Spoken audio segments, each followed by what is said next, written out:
Morning all. I corrected some controversy with the last video, which was Bronstein's piece sack.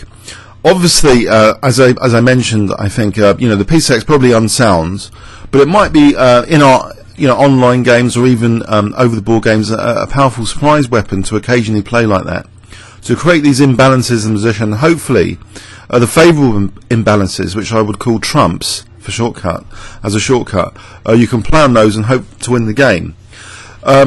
And it was emphasised, rather objectively, that really what we're saying is when you play a game of chess, in the opening phase, you're not saying to yourself, what opening shall I choose? Shall I choose the most statistically played opening, the main line statistically? Or do I choose what the 2700s have been playing? Or do I choose what I think looks good in terms of control of the centre and pawn structure? No, we're saying here that there's a criteria you could apply, which is basically, it might involve research and study as well, that you want to play in such a way to potentially give yourself favourable imbalances in the position, trump cards. And sometimes this will require hard work to generate that creativity.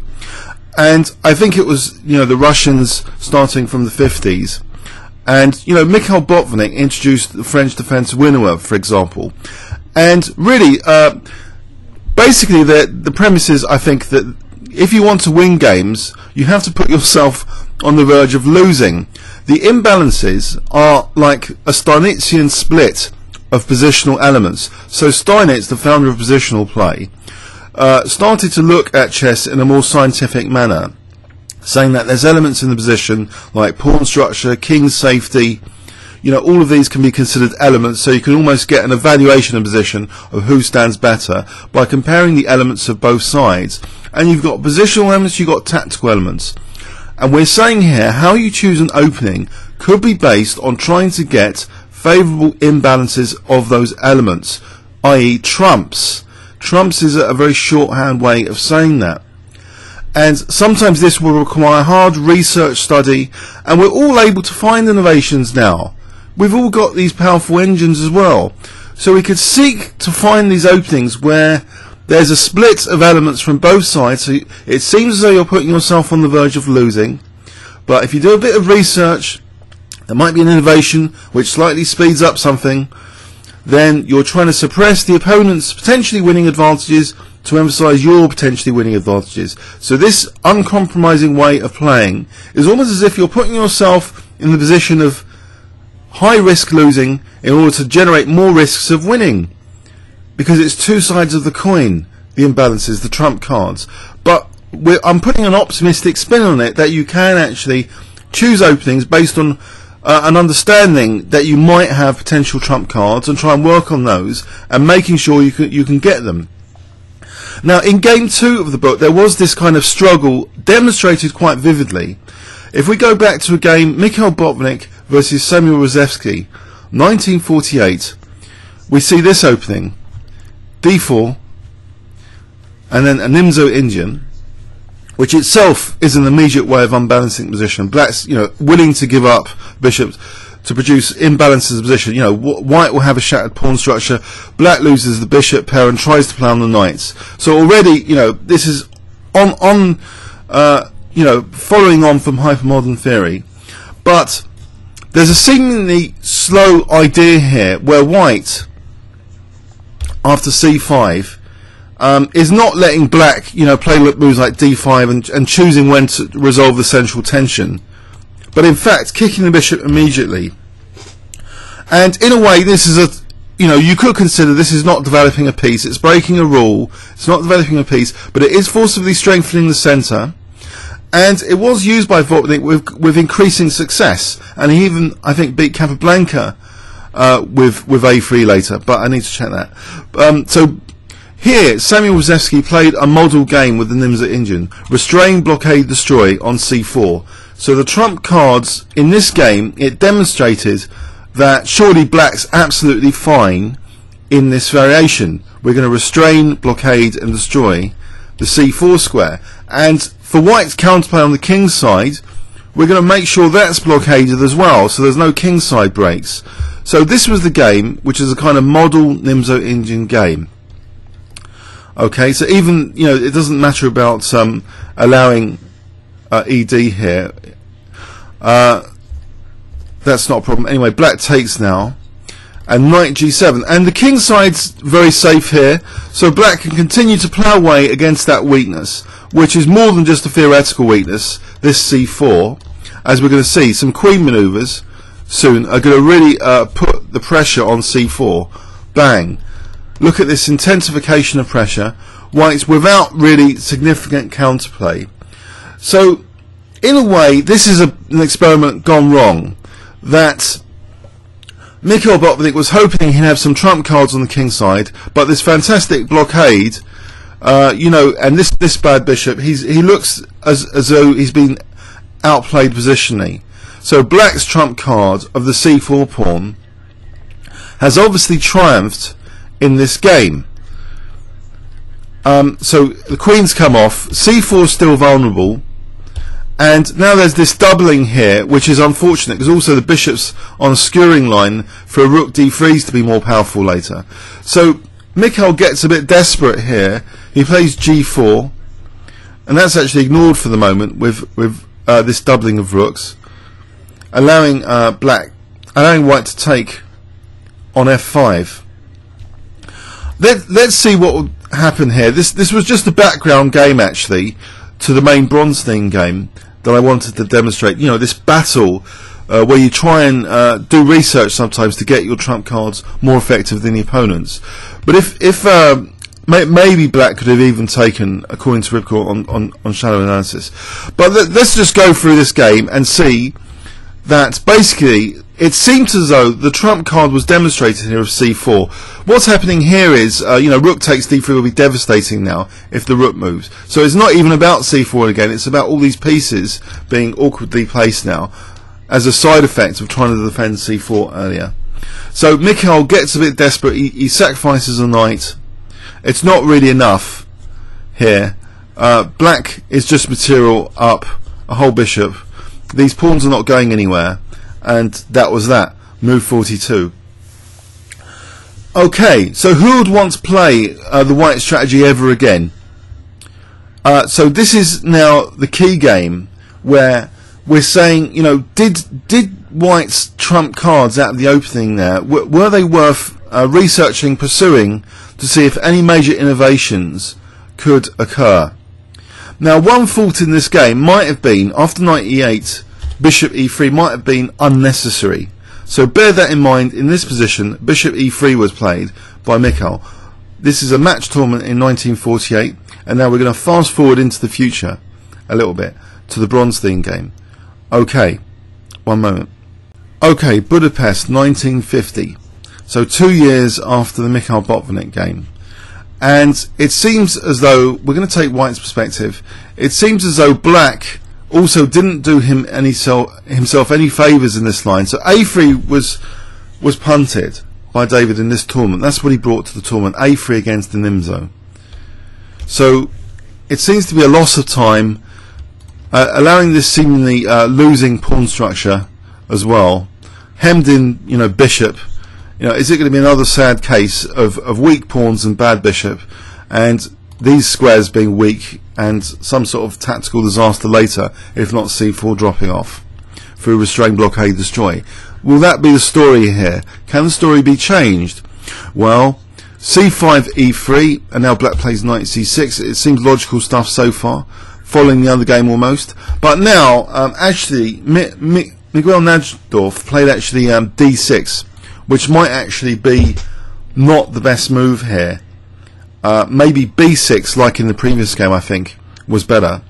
So that's one deviation now. Okay, so e4.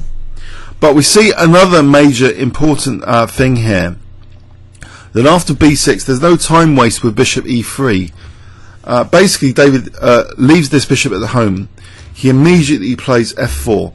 So this isn't as radical as the other David Bronstein game I showed you, where he sacked a whole piece. But the idea is, you know, he's not following mainline theory. He's got a specific idea in mind about trump cards, trying to get favourable imbalances, and he's also aware, evidently, that, you know, Mikhail 2 years earlier had been smashed up with this idea, because you're playing with fire, I guess.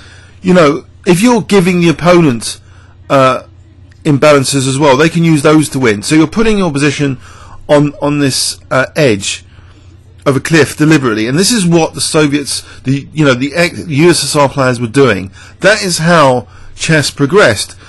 In order to win, you know, stop all this classical arm wrestling like in the Queen's Gambit Declined or Roy Lopez, but try and find systems where, you know, you can lose your G pawn in the winner and potentially have a completely lost game, but work out ways that you do that but generate potentially winning counterplay in other aspects of the position.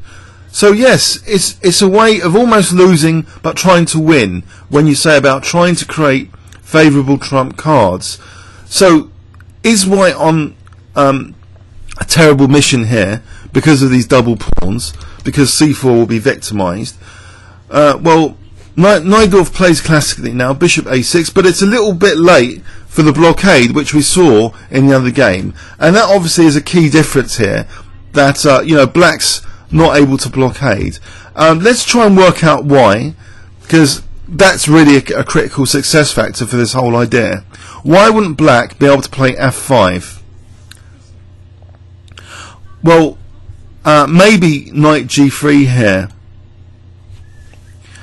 And what would be the problem with g6, you might ask? Let's see, queen f3.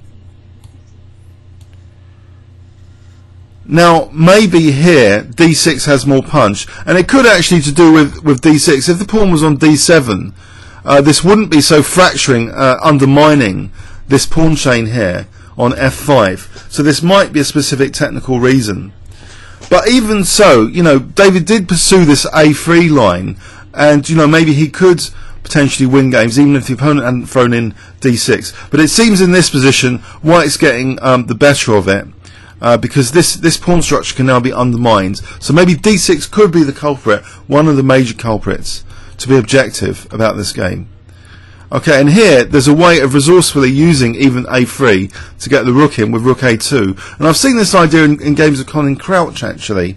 I remember this nifty rook manoeuvre, a2 to come to the king side. So it's not all crazy, this a3, to allow the double pawns. You know, it's creating this context where you're splitting the elements of the position and you're trying to work on your favourable elements, and that as a method of choosing your opening, that's what I'm trying to get at, that each opening is a way of creating different imbalances. So when you have your own games, there are various criteria you might apply. So this might be a new criteria you could try and experiment with, of having particular ideas in mind for using potential trump cards, i.e. favourable imbalances that you have, based on the Steinitzian breakdown of position. You know, the father of modern chess, you know, to look at a position more abstractly, to say, look, the position is actually composed of all these things. So it's shuffling the cards from the opening, and you're trying to get favourable ones. Okay, so we've seen here there's a clear problem with black playing d6, that actually potentially he's getting done over now on the king side, and we're going to witness this now. So f5 is actually played here, and after e5, okay, this must be the product of research or something before the game, f6, and look, the trump card here, the dark square bishop, is being celebrated. So let's say knight takes f6. I'll have a look at the pin now, and we're even sacrificing d4. Forget about the d4 pressure, that's part of it, that's part of celebrating this trump card. Let the centre collapse, and it actually might actually be to white's advantage for this to happen now, because the move knight g3. And my friend Costas, Aka Fat and Mad on YouTube, has played this successfully against me as well. I remember playing like this against c4 and getting smashed up, because white has used the opening to create trump cards here. You know, f-file pressure, the dark square bishop, you know, potential, you know, rook a2s might be handy. That's a little bit of a tactical feature of the a3 system. And again, I'm not saying the A3 system is totally sound. Just saying, you know, that you can use opening theory, you can choose opening theory based on an idea like this, that you're giving the opponent a potentially winning position in terms of certain strategic and tactical elements, but you're retaining other differences in the position. You're refusing the classic arm wrestling, and you're creating very interesting positions. So basically, this is an interesting variation. But in the game, actually, this didn't happen. White would be clearly better here. Say bishop c8, you could take now a knight h5, and there's enough resources still without the dark square bishop. The dark square bishop's done the damage, and this is, I'm just following some Rydker analysis now. So if queen takes, there's rook g3, and here you can see White's evolving his attack. If queen takes, there's rook g8 now, just a Rydker line.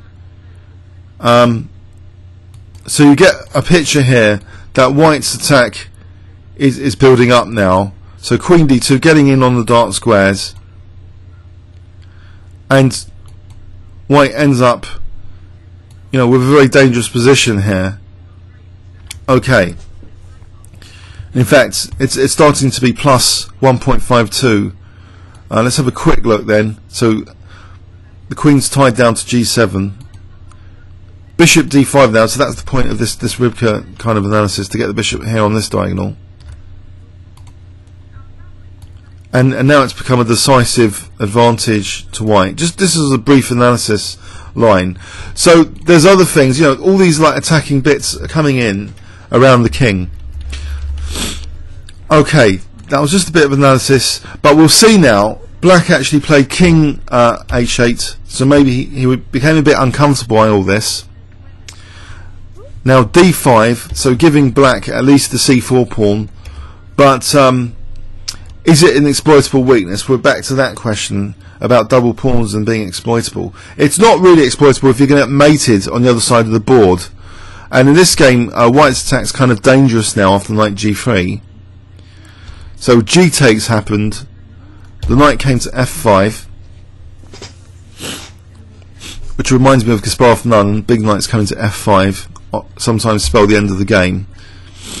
So queen h5, so h7 is a real target now. Black took on f5. He's abandoned his c4 pawn attack here, obviously. So rook f3, and now this attack's just crushing, absolutely crushing. Rook h3, big threat. Bishop f8, and queen takes h7 mate. Quite crude, but very effective. If knight g7, so not bishop takes g7, rook g7, but here queen h4 apparently is strong, and now I'm going to try and work out why. It's not about bishop f8, it's simply to get the queen away from the knight being attacked.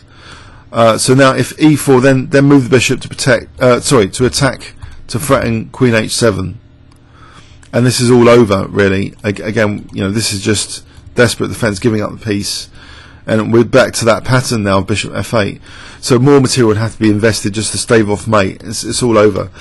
So the point is of showing you this game is that there's a research battle involved here to play this system with a3.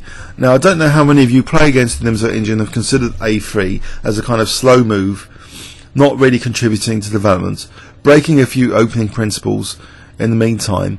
But the point is to use the opening phase to get trump cards, potentially favourable imbalances, which you might even know has cost White players dearly in the past, but maybe an extra spin, an extra optimization here and there, maybe a helpful blunder from the opponent if d6 is indeed a blunder, and then, you know, your trump cards would triumph over the opponent's, which here is clearly about the double pawns and c4.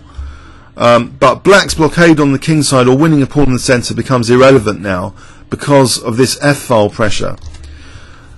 So I thought it was important to continue this theme that you can play the opening in such a manner, not to just follow mainline theory, but with specific ideas in mind.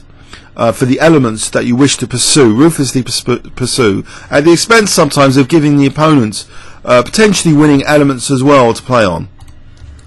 But here it was sidelined by White's attack.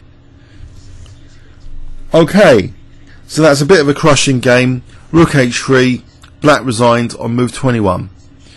Please leave any comments or questions on YouTube. Thanks so much.